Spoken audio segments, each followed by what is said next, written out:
Un néophyte sur Excel va remplir les colonnes comme ça. Un, puis 2, puis 3, puis 4. Mais bon, ça prend beaucoup de temps. Du coup, je te montre l'astuce d'après. Quelqu'un qui est intermédiaire bof bof, quoi, il va mettre le un puis le 2.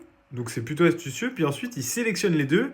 Et là, il prend la petite croix ici et il descend.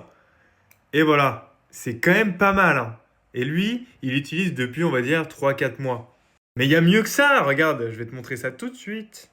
Maintenant, nous avons le niveau avancé. Lui, il l'utilise depuis 1 an. Et comment il va faire ça? Eh bien, il remplit la colonne ici, il fait un.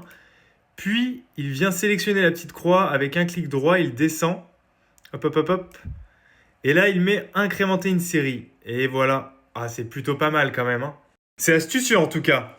Et maintenant vous êtes prêts, le GOAT absolu, l'expert absolu, il utilise depuis plus d'1 an Excel et je vous montre comment il fait. Juste avant de parler de lui, dis-moi à quel niveau tu te situes, 1, 2, 3 ou 4.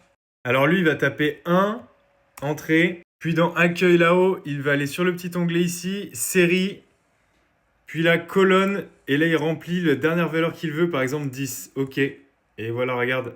Maintenant vous avez tout pour devenir des GOAT sur Excel, allez abonnez-vous à la page et ciao. Hop.